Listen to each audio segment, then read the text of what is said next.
بسم اللہ الرحمن الرحیم۔ رمضان المبارک کے روزے ہر مسلمان عاقل بالغ مرد اور عورت پر فرض ہیں۔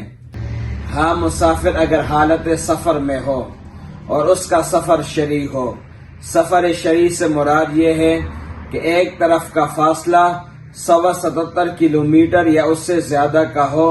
تو اس صورت میں مسافر کے لیے روزہ نہ رکھنا جائز ہے،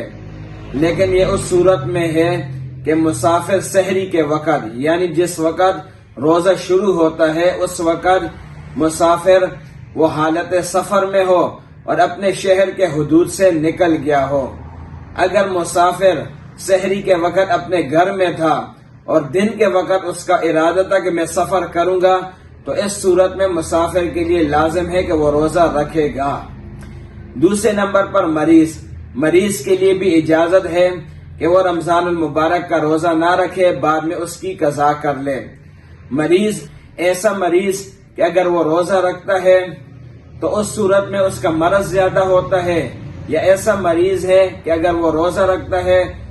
تو اس کو خطرہ ہے کہ میں مر جاؤں گا، تو ایسے مریض کے لیے اجازت ہے کہ وہ رمضان کا روزہ نہ رکھے، بعد میں اس کی قضا کر لے۔ اسی طرح اگر ایک آدمی نے روزہ رکھ لیا، درمیان میں وہ بیمار ہو گیا یا وہ ایکسیڈنٹ میں زخمی ہو گیا، اس کو کوئی حادثہ لاحق ہو گیا، تو اس کے لیے اجازت ہے کہ وہ روزہ توڑ دے۔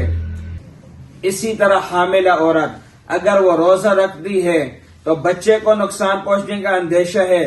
یا اس کی جان کو خود خطرہ ہے، تو اس کے لیے بھی اجازت ہے کہ وہ روزہ نہ رکھے۔ اسی طرح دودھ پلانے والی عورت اگر وہ روزہ رکھتی ہے تو اس کے دودھ کے اندر کمی واقع ہوتی ہے اور بچے کو نقصان پہنچتا ہے، تو دودھ پلانے والی عورت کے لیے بھی اجازت ہے کہ وہ روزہ نہ رکھے، بعد میں اس کی قضا کر لے۔